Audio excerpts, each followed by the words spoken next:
Hi everyone, this is me Nishant and welcome you on Nishanti Academy. This is the part 1 of General Accounting Principle, and in this video we are going to deal with basic idea of accounting. लेखांकन का मूल विचार, लेखांकन किसे कहते हैं, क्या होती है अकाउंटिंग, अकाउंटिंग का प्रोसीजर क्या है, किस तरह से अकाउंटिंग की जाती है, क्या-क्या इंपॉर्टेंट चीज़ें हैं जो अकाउंटिंग के अंदर आती हैं, वो सारी चीज़ें हम लोग इस पार्ट में देखेंगे। ये अकाउंटिंग का बिल्कुल बेसिक लेवल है और इस कंप्लीट अकाउंटिंग का ये जो प्रोसेस है, उसे हम लोग एक स्टोरी के माध्यम से समझेंगे।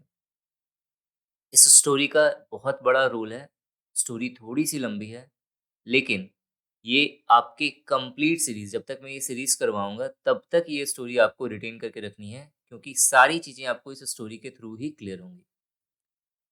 सो स्टार्ट करते हैं। स्टोरी क्या है कि एक वेंडर वाला है, जिसे कहते हैं हम लोग ठेले वाला, रेहड़ी वाला, तो वो है। और इसका जो शॉप है, छोटा-सा शॉप है ये किस चीज़ का शॉप है? तो स्वीट शॉप है। और ये जो पर्सन है, ये इस छोटे से स्वीट शॉप के ओनर हैं। नाम है इनका मिस्टर ओनर। इनका काम क्या है? इन्होंने एक बिज़नेस शुरू करा है इस चीज़ का, स्वीट बेचने का। ये क्या करते हैं? डेली बेसिस पर दूध, मिल्क परचेज़ करते हैं और मिठाई बनाने के जो अलग-अलग गुड्स हैं, उसे परचेज़ करते हैं। जैसे कि सपोज़ इसने शुगर परचेज़ कर लिया, इसने फ्लोर परचेज़ कर ली, इसने फ्रूट्स परचेज़ कर लिया कुछ, और इसके थ्रू जो है इन्होंने क्या करा, स्वीट्स बनाई और उस स्वीट्स को कस्टमर्स को, जो डेली बेसिस पे कस्टमर आ रहे हैं, उसे वो बेच दे रहा है। तो फाइनली अगर इसे अपना हिसाब-किताब चेक करना है कि ये इसकी चीज़ें चल कैसे रही हैं, क्या-क्या ये कर रहा है, तो ये करेगा क्या? ये सिंपली क्या करेगा, ये डे के एंड में वो एक पेपर लेगा और उस पेपर पे सबसे पहले ये क्या करेगा, इसने क्या-क्या चीज़ें खरीदी है, परचेज़ इसने क्या-क्या करा है, उस चीज़ को मेंशन करेगा। जैसे सपोज़ करिए उसने मिल्क खरीदा, इसने क्या करा, मिल्क लिख लिया कि इसने ₹1000 का जो है इसने क्या करा, मिल्क खरीदा है। फिर इसने शुगर लिख ली कि इसने चीनी जो है वो कितने रुपए की खरीदी है, तो सपोज़ ₹500 की इसने चीनी खरीदी। फिर फ्लोर इसने कितने का लिया, तो फ्लोर अज़्यूम कर लेते हैं कि इसने जो है ₹500 का लिया। फ्रूट्स कितने रुपीज़ की ली, तो वो भी इसने लिख दिया कि ₹1000 का इसने फ्रूट लिया है और अच्छी-अच्छी मिठाइयाँ बनाई हैं। और इसने डेली बेसिस पे लास्ट में कितना सेल हो रहा है, उसे इसने मेंशन कर दिया है। क्या सेल है, तो उसने इसे लिख दिया कि जैसे सपोज़ करिए, अब तो ये सारे कस्टमर को लिखते नहीं हैं, जो छोटे बिज़नेसमैन वाले हैं, वो पर डे बेसिस पे जैसे सपोज़ इसने किस कस्टमर को कितना दिया है, वो मेंशन नहीं करेगा। ये फाइनली क्या करते हैं ये लोग, डे के एंड में ये अपना सारा पैसा काउंट करेंगे और उसके अकॉर्डिंग इन्हें पता चल जाएगा कि इन्होंने समथिंग रुपीज़ का सेल करा है। तो मान लेते हैं डेज़ के अंत में इन्होंने पता करा, इन्होंने देखा कि मेरे पास ₹5000 आए हैं, तो टोटल सेल कितने का हुआ है, तो ₹5000 का है। इन्होंने लगाया कितने था, टोटल परचेज़ करने में कितना इन्वेस्ट करा है, ₹3000 इन्वेस्ट करी है। तो जो इसके पास अ, निकलेगा नेट, जो होगा इसका, वो कितना होगा, ₹2000। तो ₹2000 इनकी क्या हो गई, नेट प्रॉफ़िट हो गई। तो अब इस प्रॉफ़िट को वो क्या करेगा, अब इस प्रॉफ़िट को सपोज़ करिए वो सेव कर रहा है, तो सेविंग में लगा सकता है, अपने डेली खर्चे में लगा सकता है वो, और इस तरह से इसका बिज़नेस स्टार्ट होता है। ये जो सिंपल, जो आप देख रहे हैं यहाँ पे सिंपल कैलकुलेशन, या फिर जो भी इसने जो खाता मेंटेन करा है पर डे बेसिस पे, इसे कहते हैं सिंगल एंट्री। क्या होगा सिंगल एंट्री, इसे हम और डिटेल्स में जानेंगे 2-3 वीडियो के बाद। तो और इस तरह से लिखना, इस तरह से चीज़ों को अरेंज करके या चीज़ों को रफली लिख करके कैलकुलेट करना डेली बेसिस पे, तो इसे हम लोग कहते हैं बुक कीपिंग। ये जो आर्ट है, ये कहलाता है बुक कीपिंग। अभी हम लोग बुक कीपिंग का डेफिनिशन भी देखेंगे। अभी आपको मेन फोकस करना है इस स्टोरी पर। तो ये इस बंदे का डेली का काम था। डेली ये क्या करता था, परचेज़ करता था चीज़ों को और फिर उसे सेल कर देता था। So what happened one day, he dream something. इसने क्या करा, एक दिन ऐसा हुआ कि इसके लाइफ में एक ड्रीम आया। इसने एक ख्वाब देखा कि इसकी एक बड़ी-सी शॉप है, बहुत बड़ी शॉप है। 1-2 स्टाफ है इनके पास और उसके अकॉर्डिंग ये इसके मन में है कि मैं भी एक बहुत बड़ा शॉप चलाऊँ, मिठाई की एक बहुत बड़ी दुकान हो मेरी। जैसे धीरू भाई ने Reliance group of company start करी थी, वैसे ही ये जो है ये स्वीट शॉप की एक बहुत बड़ी कंपनी स्टार्ट करे। अचानक से एक दिन क्या होता है, अचानक से एक दिन यूट्यूब पर निशान सर आते हैं पढ़ाने के लिए और इस मिस्टर ऑनर का सपना जो है वो क्या होता है, पूरा हो जाता है। वो इस तरह से पूरा होता है। इनकी एक बड़ी-सी शॉप हो जाती है। अब ये बड़ी-सी शॉप कैसे होती है? तो इन्होंने जितनी सेविंग लगाई है अपनी, वो सारा जो है इसमें इन्वेस्ट कर देते हैं। फिर देखते हैं कि जो मिस्टर ऑनर है, वो फिर देखते हैं कि नहीं, जितनी सेविंग है उससे काम नहीं होगा मेरा। उससे तो पता चला कि फर्नीचर्स में ही चले गए सारे के सारे पैसे। शॉप में भी इन्वेस्ट करना है और भी बहुत सारी चीज़ें हैं वो करनी है। तो उन्होंने क्या करा, बैंक से लोन लिया और क्या करा उन्होंने, जो इन्वेस्टर्स हैं उनसे कहा कि sir we need some money, so would you please help me और would you please lend me some money on some interest. फिर इन्होंने बोला ओके ठीक है। इन्वेस्टर्स कौन होते हैं, सूदखोर होते हैं जो सूदी पे पैसा लगाते हैं। तो इन सबको मिलाकर इन्होंने अपना शॉप बना दिया। अब बहुत ज़्यादा पैसा लगा, मान लेते हैं कि जो सेविंग थी इनकी वो 2 लाख रुपए की थी। बैंक से भी इन्होंने क्या करा, 2 लाख रुपए ले लिए और जो इन्वेस्टर्स हैं उनसे भी इन्होंने सपोज़ 2 लाख रुपए ले लिए। तो इन सबको मिला के इन्होंने 6 लाख में ये शॉप खड़ी कर ली। अब क्या, अब इन्होंने देखा कि बहुत बड़ा अमाउंट लगा है मेरा, तो इन्होंने क्या कर लिया, शॉप का इंश्योरेंस भी करवा लिया है और मंथली बेसिस पे वो इसका क्या कर रहे हैं, प्रीमियम भी भर रहे हैं। और क्या, स्टाफ इन्होंने सपने में देखा था, तो इन्होंने क्या करा, 2-3 स्टाफ रख लिए। एक स्टाफ क्या करेगा, जो डेली बेसिस पे जो लोग आ रहे हैं, उनका क्या करेगा, हिसाब-किताब वो लिख के रखेगा कि इतने का ये बेचा, इतने का ये बेचा, इतने का ये बेचा, इतने का ये बेचा, इतनी सारी चीज़ें हमने खरीदी हैं। वो सारा हिसाब-किताब ये डेली बेसिस पे ये क्या करेगा, लिख के रखेगा। इसके अलावा 2 स्टाफ जो हैं, वो इस शॉप के अंदर हैं, जो क्या कर रहे हैं, मिठाइयाँ बना रहे हैं। तो इस तरह से इन्होंने एक बड़े लेवल का शॉप जो है स्टार्ट करा, ठीक है? अब क्या हुआ, अब जब इन्होंने इतने बड़े लेवल पे शॉप स्टार्ट करा तो इन्हें चीज़ें बड़ी लेवल पे चाहिए भी थी। तो इन्होंने क्या करा, जहाँ से वो दूध परचेज़ कर रहे थे, मिल्क परचेज़ कर रहे थे जिस फ़ार्म से, तो उस फ़ार्म वाले से कहा कि भैया आप क्या करना, महीने-महीने के हिसाब कर लेना। अब हम जो है सारा काम क्या क्या क्या करेंगे, हम ज़्यादा क्वांटिटी में मिल्क लेंगे और मंथली हिसाब कर लिया करेंगे। तो ये जो डेयरी फार्म वाला है इसने बोला ठीक है भाई, आप तो पुराने कस्टमर हो तो चलेगा। तो ये मान गया। इन्होंने बोला कि ठीक है, आपको जितना दूध चाहिए आप ले जाइए और डेली बेसिस पे ले जाइए और आप मंथली बेसिस पे मेरा हिसाब-किताब कर दीजिएगा। तो इन्होंने क्रेडिट पे, डेयरी फार्म वाले ने क्या करा, क्रेडिट पे जो है मिल्क देना शुरू कर दिया। उसी तरह से जो ग्रोसरी स्टोर थी, इन्होंने भी सेम फंक्शन करा, सेम तरह से क्रेडिट पे इन्हें क्या करा, ग्रोसरी अलॉट कर दी। अब इन्होंने क्या करा, बड़े लेवल पे प्रोडक्ट बनाया अपना और इस प्रोडक्ट को बेचना शुरू करा। सबसे पहले जो इनके कस्टमर्स थे वो बढ़ गए। क्यों बढ़ गए? कस्टमर्स जो पुराने कस्टमर्स थे उन्हें लगा कि अरे इसने इतनी बड़ी शॉप कर ली, तरक्की कर ली, तो इसकी चीज़ें बहुत अच्छी हैं, बनाता भी बढ़िया था, मेहनती भी है। तो कस्टमर धीरे-धीरे करके इसके बढ़ने शुरू हो गए। लेकिन इस भाई साहब को लगा, जो मिस्टर ऑनर है इनको लगा कि नहीं, इतने सिर्फ़ कस्टमर से काम नहीं चलने वाला, क्योंकि उससे तो मेरा तो डेली का खर्चा निकलेगा। मेरी इतनी सारे ड्यूज़ पड़े हुए हैं, मुझे उनको पे करना होगा। क्रेडिट है, बैंक लोन है, सारी चीज़ें देखनी हैं। तो इन्होंने क्या करा, इन्होंने जो छोटी स्वीट शॉप होती थी, वहाँ भी जो है मिठाइयों की सप्लाई करनी शुरू कर दी, ताकि कुछ प्रॉफ़िट यहाँ से बन जाए मेरा। फिर उन्होंने देखा कि जो पार्टीज़ हैं या फंक्शन हो रहे हैं किसी तरह के, वहाँ पे भी मैं क्या करूँगा, सप्लाई कर दूँगा मिठाइज़ का। वहाँ का भी मैं क्या करूँगा, कॉन्टैक्ट लूँगा, कॉन्टैक्ट करूँगा उनसे भी और उन्हें भी सप्लाई करूँगा मिठाइयों का। और क्या, उन्होंने देखा कि मोदी जी ने डिजिटल इंडिया अभियान चलाया हुआ है, तो क्या होगा, डिजिटल लेवल पे सारी चीज़ें करना बहुत ज़रूरी है आज के समय में, नहीं तो चीज़ें टिकेंगी नहीं मेरी। तो उन्होंने क्या करा, ऑनलाइन भी अपना शॉप रजिस्टर्ड कर लिया और अपनी मिठाइयों को ऑनलाइन भी सेल करने लगे। तो इस तरह से ये बिल्कुल बड़े लेवल पे इनका बिज़नेस स्टार्ट हो गया। अब क्या है, तो जब बड़े लेवल पे सारा बिज़नेस स्टार्ट हो गया, तो तुरंत जो है ये भाई साहब आते हैं, वो बोलते हैं कि देखिए भैया कि आपकी शॉप जो है बहुत बड़े लेवल पे चल रही है, तो अब हमें क्या करना पड़ेगा, आपको टैक्स देना पड़ेगा। आप समझ गए होंगे ये कौन है? सो ये है इनकम टैक्स डिपार्टमेंट, ठीक है? सो इनकम टैक्स डिपार्टमेंट से आकर के जो है इन्होंने कहा कि आपकी शॉप जो है वो रजिस्टर्ड हो गई है बहुत बड़े लेवल पे, तो आपको गवर्नमेंट को क्या करना पड़ेगा, टैक्स पे करना पड़ेगा। तो इन्होंने कहा कि ठीक है, हम पे कर लेंगे। तो इन्होंने अर्ली फिक्स कर दिया कि सपोज एक्स परसेंट आपको टैक्स पे करना है। तो इन्होंने बोला ओके।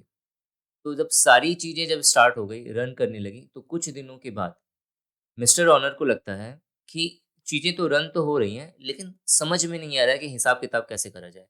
क्योंकि डेली बेसिस पे जो है लाखों कस्टमर आ रहे हैं, लाखों जगह से हम क्या कर रहे हैं, सप्लाई कर रहे हैं सामान का, बहुत सारे क्रेडिट पे हमने दे रखे हैं, कैश में डीलिंग हो रही है, संपत्तियाँ आ रहे हैं, इन्होंने फर्नीचर ले लिया है, तो इन्हें समझ में नहीं आ रहा था कि अब क्या करें, कैसे चीज़ों का हिसाब किताब मेंटेन करके रखें।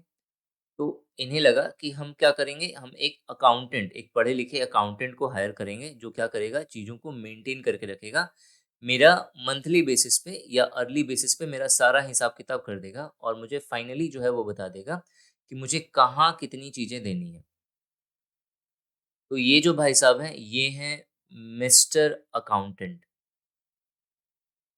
ठीक है? ये है मिस्टर अकाउंटेंट और इन इनको इन्होंने हायर करा, मिस्टर ऑनर ने हायर करा और इनसे कहा कि आपको क्या करना है, मंथली लेवल पे आना है, मंथली बेसिस पे आना है और मेरा सारा हिसाब किताब देख करके मुझे बता देना है कि मेरा कितना प्रॉफिट बन रहा है, मुझे कहाँ कितने पैसे देने हैं और कहाँ से कितने पैसे आएंगे मेरे। तो इन्होंने जो मिस्टर अकाउंटेंट है, इन्होंने कहा ओके ठीक है, ये मेरा काम है, ये मैं करूँगा ही। तो आज के बाद ये जो सीरीज चलेगी, उस सीरीज का जो बेस होगा वो ये स्टोरी होगी। और ये जो मिस्टर अकाउंटेंट हैं, वो आज से आप हो। आप जब भी ये सीरीज़ देखने आओगे, तो आपको ये दिमाग में रखना है कि ये जो शॉप का जो अकाउंटेंट है, वो मैं हूँ। हमने ये चीज़ देख लिया कि जो बिज़नेस रिकॉर्ड होता है, उसके 2 इम्पोर्टेंट पार्ट होते हैं। एक होता है बुक कीपिंग। बुक कीपिंग का मतलब होता है चीज़ों को रखना, व्यवस्थित करके, लिख करके रखना। इसी को कहते हैं हम लोग बुक कीपिंग। जैसे ही आपने बिज़नेस स्टार्ट करा और जैसे ही जो मिस्टर ऑनर ने लिखना शुरू करा था प्राइमरी लेवल पे, वही इसका क्या हो गया था, बुक कीपिंग हो गया था। अकाउंटिंग क्या होती है? अकाउंटिंग इसी का मैच्योर्ड फॉर्म है, बड़ा भाई है इसका। और ये क्या करता है? ये चीज़ों को बड़े लेवल पे डील करता है। So what is book keeping? So the art of keeping a permanent record of business transaction is called book keeping. व्यापार लेन-देन का एक स्थायी रिकॉर्ड रखने की कला को बही खाता पद्धति कहा जाता है। अकाउंटिंग क्या है? The art of recording, classifying, summarising, analysing and interpreting the business transactions systematically and communicating business result to interested user is called accounting. लेखाकरण किसे कहते हैं? तो व्यवसायिक लेन देन को व्यवस्थित रूप से रिकॉर्ड करना, वर्गीकृत करना, सारांशित करना, विश्लेषण करना और व्याख्या करना और इच्छुक उपयोगकर्ताओं को व्यावसायिक परिणामों को संप्रेषित करने की कला को लेखांकन कहा जाता है। ठीक है? पढ़ने में तो बड़ा अच्छा लगा, लेकिन साफ-साफ आप कहोगे कि सर कुछ समझ में तो नहीं आया। रिकॉर्डिंग तो चलो ठीक है, द आर्ट ऑफ रिकॉर्डिंग ये समझ में आ रहा है कि हमें क्या करना है, चीज़ों को रिकॉर्ड करके रखना है। तो अब कैसे रिकॉर्ड करना है? रिकॉर्ड तो पहले भी हो रहा था, बुक कीपिंग में भी हम लोग क्या कर रहे थे, रिकॉर्ड कर रहे हैं। यहाँ भी रिकॉर्ड कर रहे हैं, तो इसमें जो रिकॉर्डिंग होगी वो फेयर होगी। अभी हम लोग डिटेल में जानेंगे इसे, बस अभी मैं आपको ऊपर-ऊपर से समझाता हूँ पहले।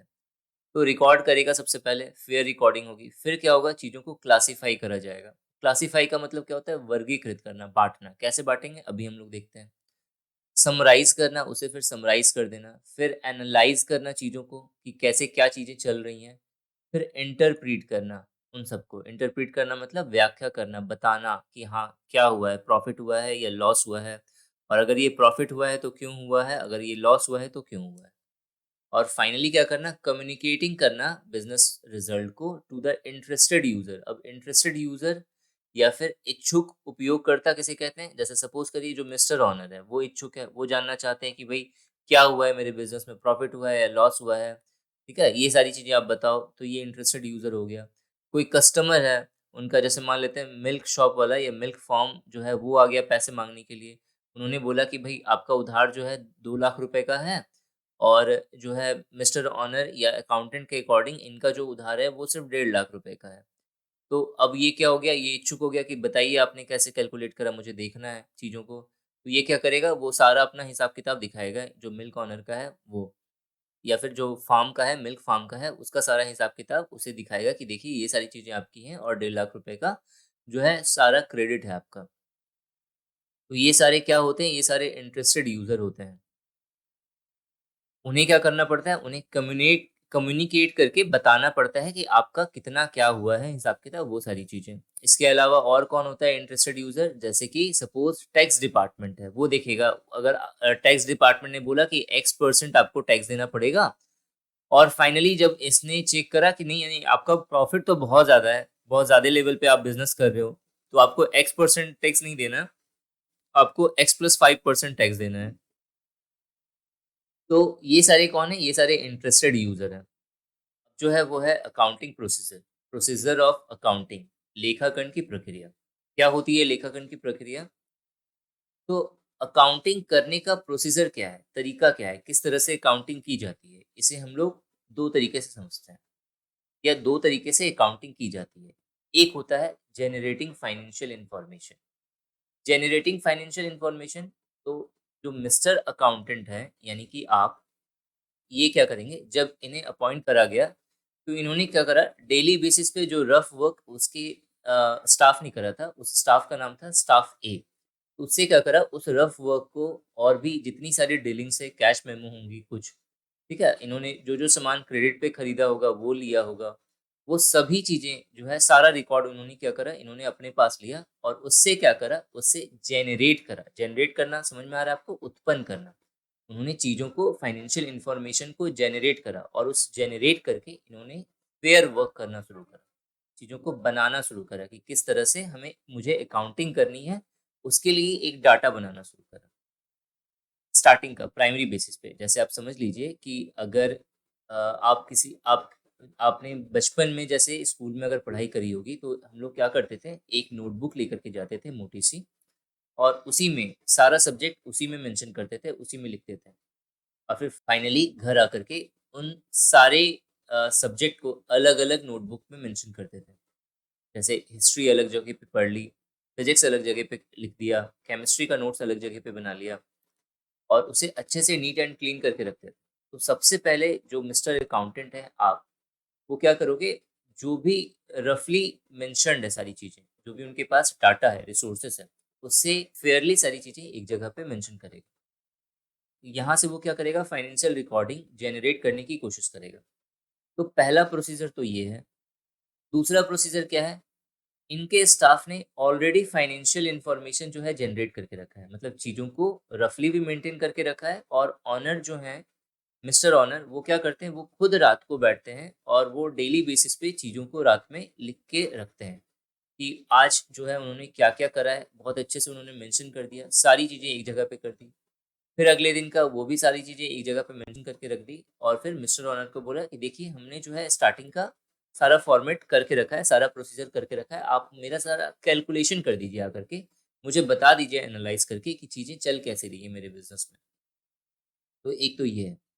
तो जो दूसरा वाला जो प्रोसीजर है जिसमें ऑनर जो है प्राइमरी बेसिस पे चीज़ों को फेयरली लिख करके रखता है, वहाँ से सिर्फ वो क्या करता है, जो अकाउंटेंट होगा वो क्या करेगा, वो सारा इन्फॉर्मेशन लेगा और उससे सिर्फ जो मेन एनालाइजिंग का जो प्रोसेस है, जो अकाउंटिंग का मेन एनालाइजिंग वाला जो पार्ट है, वो करना शुरू कर देगा और फाइनली उन्हें बता देगा कि आपका प्रॉफिट इतनी का हुआ है, लॉस इतनी का हुआ है, क्रेडिट आप पर इतने हैं, उधार आप पर इतना, बाकी उधार आपका इतना है, आपको इतने लोगों को पैसे देने हैं, इतने लोगों से पैसे वापस लेने हैं, बैड डेट आपके इतने हैं और आपको इतना टैक्स भरना है, ये सारी चीज़ें जो है वो मेंशन करके आपको बता देगा।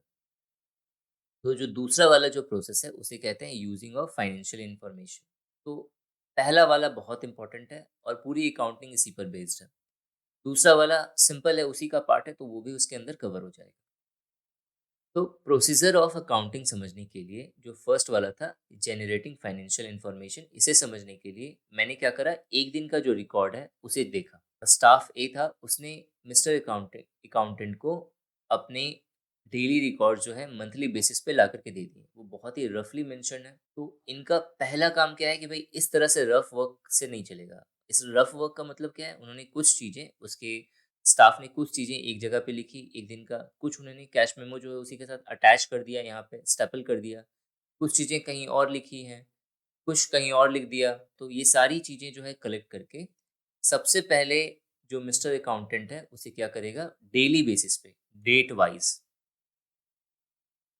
वो सारी चीज़ों को मेंशन करता जाएगा। जैसे पहले दिन का एक छोटा सा रिकॉर्ड मैंने लिया, परचेज मिल्क ऑन क्रेडिट, उधार पे उन्होंने मिल्क लिया था मिस्टर ऑनर ने, कितने रुपए का, 1 लाख रुपए का। परचेज ग्रोसरी ऑन क्रेडिट, उधार पे उन्होंने ग्रोसरी मंगवाई थी, कितने की, 50,000 रुपए की। परचेज्ड ऑन कैश, कैश में उन्होंने सामान खरीदा है, कितने का, 50,000 रुपए का। सेल ऑन कैश, कैश में उन्होंने सामान बेचा है, कितने रुपए का, 20,000 रुपए का। ऑनलाइन डिलीवरी करी है, कितने रुपए की, 10,000 रुपए की। ट्रेवलिंग फेयर जो है वो कितना लगा इनका, 500 रुपए।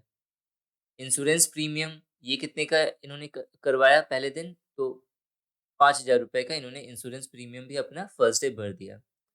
स्टाफ को कितना पेड करा है, तो 20,000 रुपए। ये मान लेते हैं हम लोग, ये फर्स्ट डे का इनका इस तरह का डाटा है। तो इन्होंने क्या करा, इन चीज़ों को पहले इस तरह से फेयरली मेंशन करा। इसी को कहते हैं हम लोग फेयर रिकॉर्ड। पहला प्रोसेस का जो फर्स्ट स्टेप है, पूरे प्रोसेसिंग का या पूरे जनरेटिंग फाइनेंशियल इंफॉर्मेशन का जो फर्स्ट पार्ट है, this is called record Fairlie. चीज़ों को रिकॉर्ड करना सही तरीके से, सिस्टमेटिक वे में। फिर आता है क्लासिफिकेशन। क्लासिफिकेशन क्या करता है, क्लासिफिकेशन कहता है क्लासिफिकेशन कहता है कि चीज़ों को आपको क्या करो, सेपरेट करो, क्लासीफाई करो अलग अलग। जैसे उन्होंने उधार पे जो है दूध लिया है, वो कितने रुपए का लिया है, 1 लाख रुपए का। तो वो क्या करेगा, वो अ, अपने पूरे बुक कीपिंग का एक पन्ना, एक पेज वो मेंशन करेगा मिल्क वाले का उधार। तो मिल्क वाले का क्रेडिट कितना हुआ, तो उसने लिख दिया कि आज डेट वाइज लिखेगा वो, जैसे डेट दे दिया उसने और उसने लिख दिया कि 1 लाख रुपए इनको देने हैं। फिर अगले दिन की डेट दे दी, फिर उन्होंने लिखा कि इतने का मैंने उधार फिर दोबारा लिया मिल्क वाले से।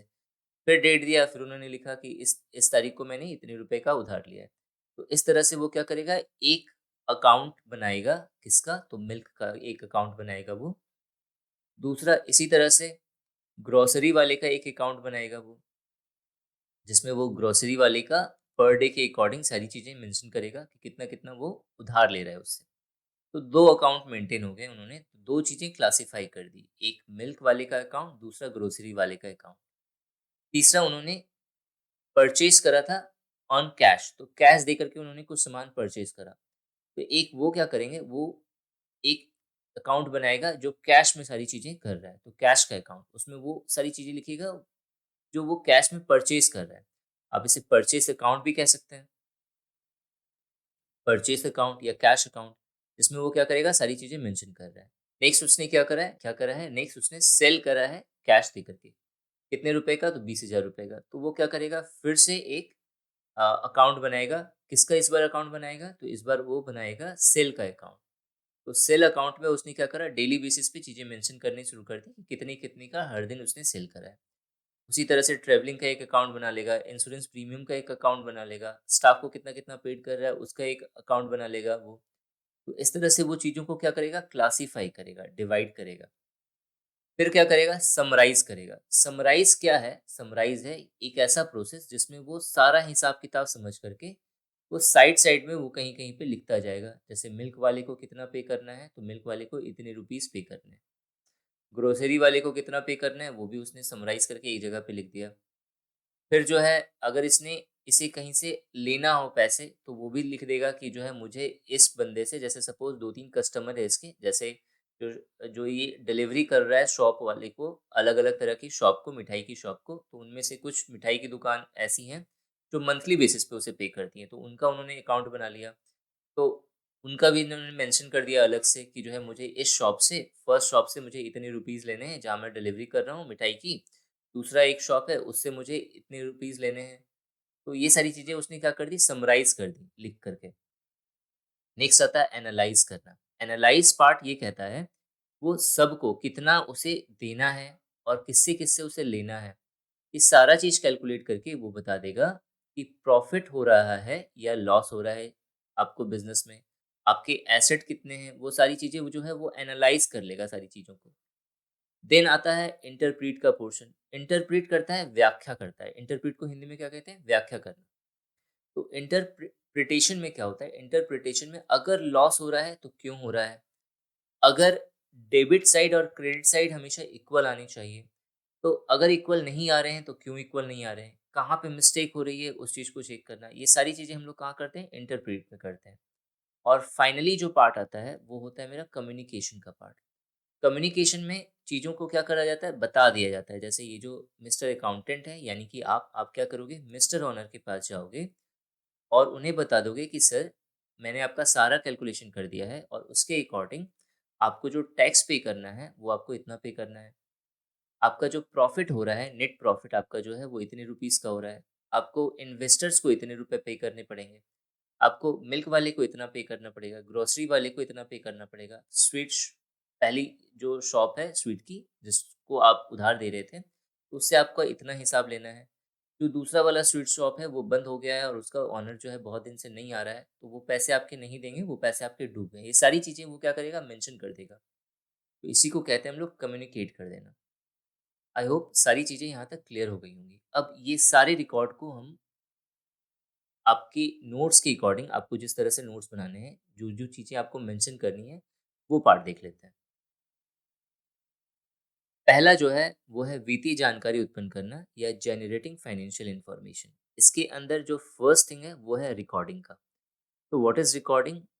रिकॉर्डिंग के अंदर क्या आता है? तो business transactions of a financial character. तो ऐसा बिज़नेस ट्रांज़ैक्शन जो जिसका फाइनेंशियल कैरेक्टर हो, फाइनेंशियल नेचर हो, ठीक है? उस चीज़ को रिकॉर्ड करना। जैसे अगर मान लेते हैं आपने शॉप स्टार्ट करी और शॉप स्टार्ट करते ही आपने कहा कि जो है शॉप को सुबह-सुबह मैं क्या करूँगा साफ़ करूँगा चीज़ों को, तो आपने वो मेंशन करा तो वो कोई फाइनेंशियल रिकॉर्ड नहीं है। वो आपको दुकान अपना साफ़ रखना है। तो आपको वो सफाई मेंटेन कर उसके बारे में मेंशन नहीं करना है कि मैंने आज दुकान को साफ़ करा, ठीक है? तो ये कॉमन सेंस है कि ये फाइनेंशियल कैरेक्टर नहीं है तो इसको मेंशन हम क्यों करें? क्लियर?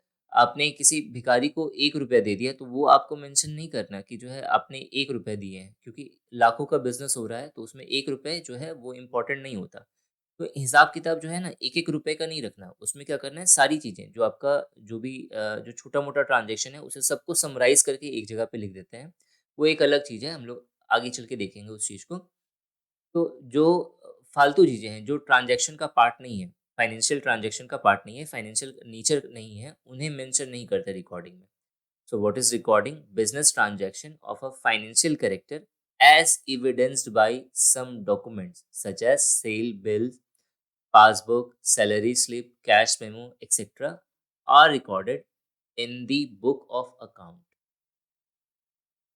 क्या करते हैं? तो इन सारी चीज़ों को अच्छे से एविडेंस के थ्रू कौन-कौन से एविडेंस होंगे? जो भी आपके पास है, जैसे किसी तरह का बिल है सेल करने का वो, पासबुक है, सैलरी स्लिप है, कैश मेमो है, इन सब चीज़ों के थ्रू क्या करोगे? आप सारी चीज़ें Fairlie neat and clean record करोगे और यही जो आप रिकॉर्ड करोगे इस पूरे बुक को हम लोग कहते हैं जर्नल। जर्नल के ही अंदर सब्सिडियरी बुक भी आता है। तो ये सारी चीज़ें जो है फर्स्ट पार्ट है रिकॉर्डिंग के अंदर आती है। यानी कि अगर मैं हिंदी में इसे बात करूँ सो रिकॉर्डिंग क्या है? सो एक वित्तीय चरित्र के व्यापारिक लेन-देन जैसा कि कुछ दस्तावेज़ों जैसे बिक्री बिल, पासबुक, वेतन पर्ची, नकद मेमो आदि के द्वारा प्रमाणित किया जाता है। इसे हम लोग क्या कहते हैं? रिकॉर्डिंग कहते हैं। और रिकॉर्डिंग जिस बुक में करी जाती है, जिस खाते में करी जाती है, उस खाते को जनरल, सब्सिडियरी बुक आदि कहा जाता है। जो पूरी प्रोसीजर का सेकंड पार्ट है, वो है क्लासिफिकेशन, हिंदी में इसे वर्गीकरण कहते हैं। So systematic analysis and grouping of recorded data in a book is called classification. तो वर्गीकरण क्या होता है? एक पुस्तक में जो भी आपने सारा रिकॉर्ड करा था, उस पूरे डाटे को विश्लेषित करते हुए और सामूहिकरण के रूप में लिख देना, इसी को कहते हैं हम लोग वर्गीकरण। ठीक है? जैसे कि मैंने बताया था आपको कि कैसे लिखेंगे हम लोग चीज़ों को क्लासिफ़ाई में, जैसे मिल्क वाले का जो है अलग से लिख दिया, ग्रोसरी वाले का अलग से लिख दिया, कैश या परचेज़ वाले का अलग से लिख दिया, ठीक है? तो इस तरह से चीज़ों को लिखना, इसी को हम लोग कहते हैं क्लासिफ़िकेशन। और जिस बुक में या जिस नोटबुक में इसे लिखा जाता है, उसे हम लोग कहते हैं लेजर। थर्ड जो है वो है समराइज़िंग, समराइज़ कर लेना चीज़ों को, एक जगह पे मेंशन कर देना कि किसका कितना हिसाब हुआ है। So, preparation or summarizing data in a useful manner and like a presentation for self as well as external user. जो ताकि जो सेल्फ के लिए काम हो, खुद के लिए भी काम हो। अगर कोई मुझसे पूछा कि भैया आप मेरा हिसाब कितना हुआ, तो हम तुरंत जो है उस जगह पे देख करके, जहाँ मैंने चीज़ों को समराइज़ करा है, उस जगह पे देख करके मैं बता दूँ कि भैया आपका इतना हिसाब हुआ है। फिर अगर किसी तरह का उसे डाउट हो गया कि भैया मुझे तो लग रहा है कि इतना हिसाब नहीं हुआ है, थोड़ा कम होगा। वो क्या करेगा, वो वापस जो है वो लेजर में जाकर के उसका हिसाब दिखा देगा, तो ये देखो भैया आपका इतना हिसाब बन रहा है। क्लियर हो गया ये चीज़? सो अंडर दिस, इसके अंदर क्या-क्या आता है? ट्रायल बैलेंस है, प्रॉफिट एंड लॉस अकाउंट है, बैलेंस शीट है, कैश फ्लो स्टेटमेंट है, ये सारी चीज़ें इसके अंदर आती हैं। अब ये सारी चीज़ें क्या है, हम लोग इसके थर्ड पार्ट में देख लेंगे, जिसमें हम लोग फॉर्मेट सीखेंगे। सो संक्षेपण क्या है? तैयारी या एक उपयोगी तरीके से डाटा को सारांशित करना और स्वयं के साथ-साथ बाहरी उपयोगकर्ताओं के लिए एक प्रस्तुति की तरह उसे तैयार करना, इसी को हम लोग क्या कहते हैं? समराइज़िंग कहते हैं।